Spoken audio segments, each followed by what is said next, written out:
प्यारे बच्चों, I am Manish Sharma, history teacher of your class. आज आपको मैं पहला पाठ प्रारंभिक समाज यानी आदि मानव का जीवन, इसके विषय में कुछ बातें बताऊंगा। सबसे पहले आपको बताते हैं पृथ्वी की उत्पत्ति किस प्रकार। पृथ्वी की उत्पत्ति आज से 4 अरब 80 करोड़ वर्ष पूर्व मानी जाती है। कहा जाता है कि पृथ्वी सूर्य का ही एक हिस्सा थी। सूर्य के अंदर विस्फोट होते गए और इसके कुछ अंश टूट करके इसके चारों ओर घूमने लगे। इन टूटे हुए अंशों में भी पृथ्वी भी शामिल थी। कालांतर में यानी बहुत लंबे समय के बाद यह धीरे धीरे ठंडी होती चली गई और कठोर अवस्था में आ गई। फिर इसके ऊपर नदियां, पर्वत, पठार, मैदान, सागर और महासागरों की उत्पत्ति। इस प्रकार पृथ्वी का निर्माण हुआ। अब पृथ्वी के ऊपर जीवन किस प्रकार से? कहते हैं कि सबसे पहले जीवन पानी के अंदर यानी सागर के अंदर आया। जीवन पानी के अंदर जीव द्रव की उत्पत्ति हुई और जीव द्रव से ही जीवन बना। पहले एक कोशीय जीव थे, फिर बहुकोशीय जीवों की उत्पत्ति हुई, फिर रेंग के चलने वाले जीव आए, फिर 4 पैरों पर चलने वाले आए, तत्पश्चात 2 पैरों के ऊपर खड़े होकर के चलने वाला मानव अस्तित्व में आया। अब आदि मानव के जीवन की कुछ विशेषता। निवास स्थान। देखिए, प्रारंभिक मानव का निवास स्थान पेड़ों के घने झुंड या उनकी पत्तियों के बीच में वो रहता है। फिर उसने धीरे धीरे जो उसके ज्ञान के अंदर वृद्धि होती गई, उसने घास फूस की झोपड़ी बनानी आरंभ की। मानव पानी की तलाश में अक्सर नदियों के आसपास के क्षेत्रों में रहता है। भोजन संग्रह आदि मानव के जीवन की प्रमुख क्रिया है, क्योंकि आदि मानव अपना पेट भरने के लिए कंद मूल या वृक्षों की जड़ें निकाल करके खाता था और अपना पेट भरता था। इसके बाद पहनावा। धीरे धीरे आदि मानव का पहनावा यानी उसने वस्त्र पहनना भी आरंभ किया, क्योंकि गर्मी और सर्दी से बचने के लिए उसने अपने शरीर के ऊपर पेड़ों की छालें या वृक्षों के पत्ते लपेटने शुरू कर दिए। तत्पश्चात यानी उसके बाद उसने पशुओं की खाल उतार करके उन्हें ओढ़ना और पहनना शुरू किया।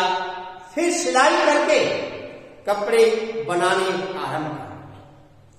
सामाजिक जीवन आदि मानव अक्सर झुंडों में ही रहता, क्योंकि वह प्रकृति से बहुत ज्यादा डरता था।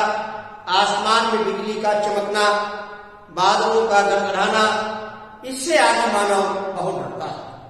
इस कारण वह समूह के अंदर रह करके ही अपना जीवन यापन करता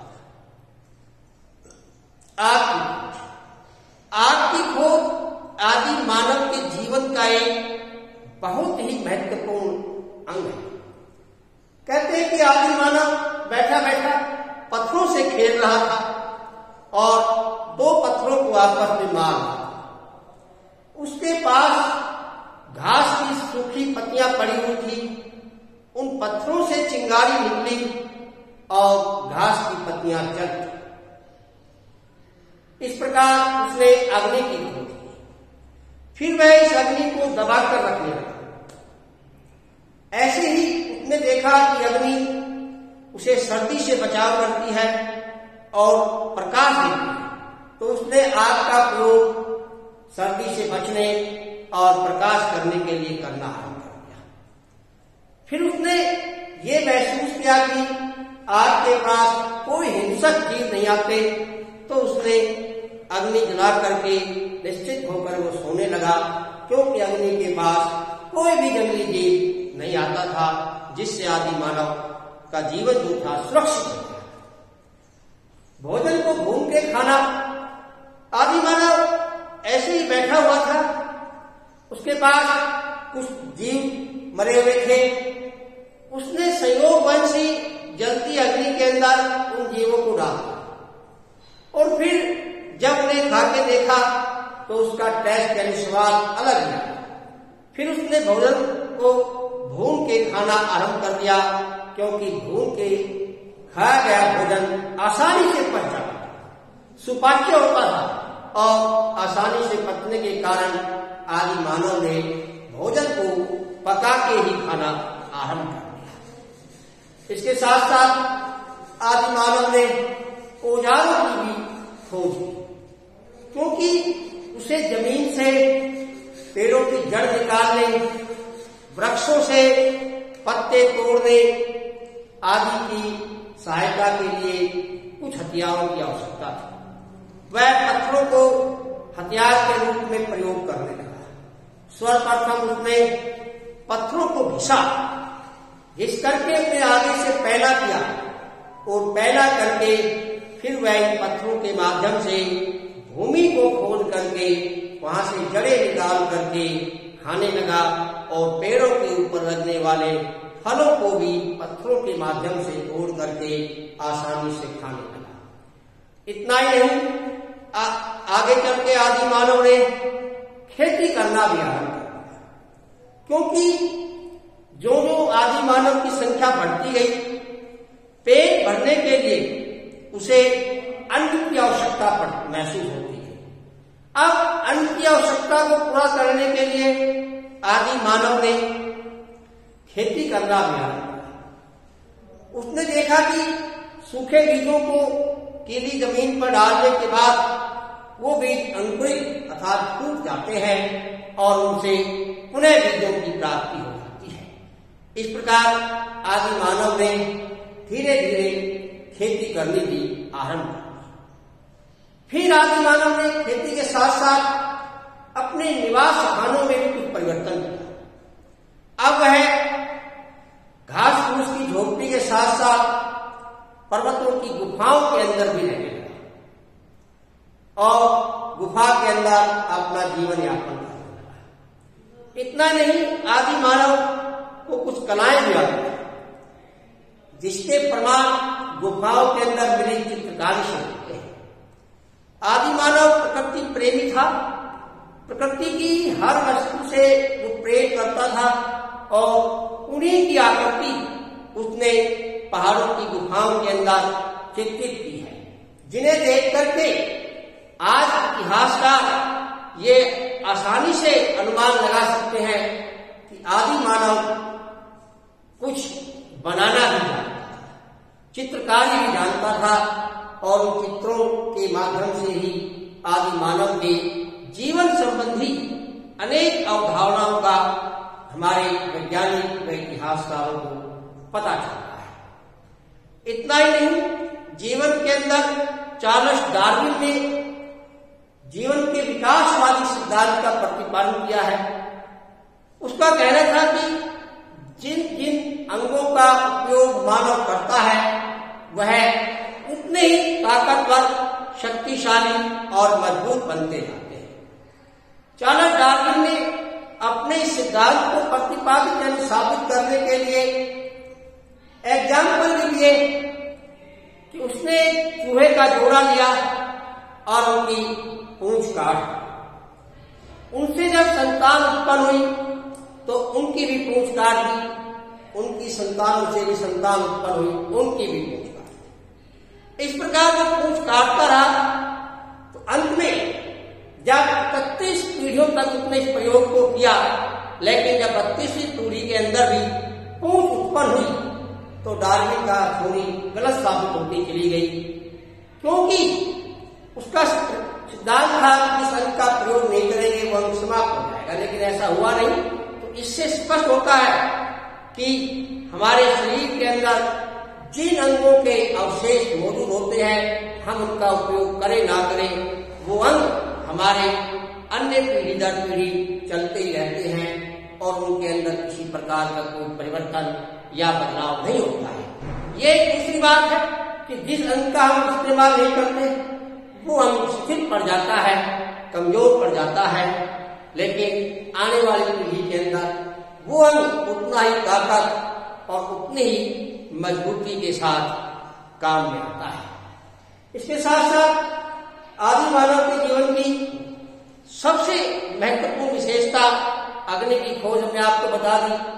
अग्नि की खोज के बाद आदि मानव के जीवन में एक सबसे अहम खोज पहिए की खोज।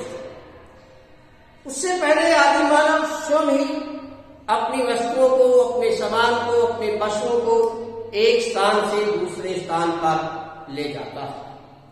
जब उसने पहिए का आविष्कार कर दिया तो पहिए के माध्यम से एक स्थान से दूसरे स्थान पर सामान को ले जाने में बड़ी आसानी हुई।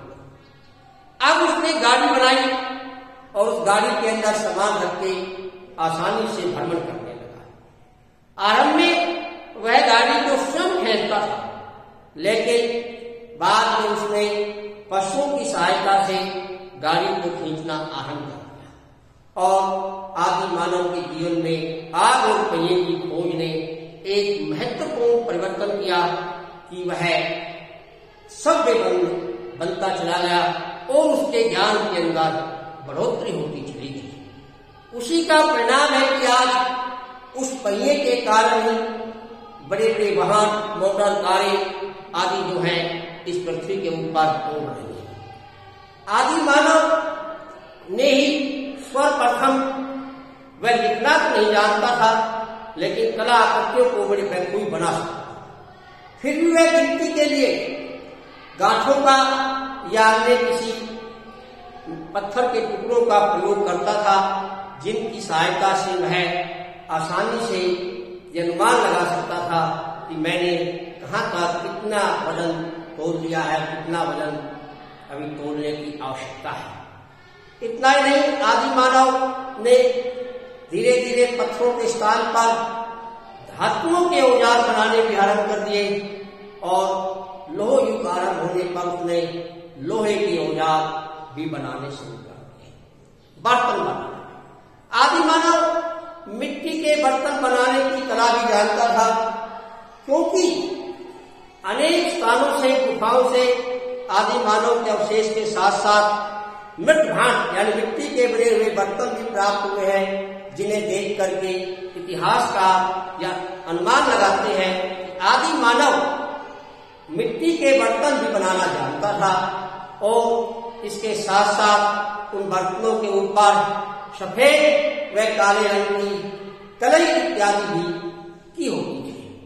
अतः स्पष्ट है कि प्रारंभिक मानव बुद्धिजीवी था और उसने अपने ज्ञान और विज्ञान, अपने कौशल के बल पर वर्तमान समाज के अंदर कई सिद्धांतों का प्रतिपादन किया और उन सिद्धांतों के ऊपर ही बड़े बड़े जीवनवादी विचारधारा के विचारक अपने अनुभवों को पेश करते हैं।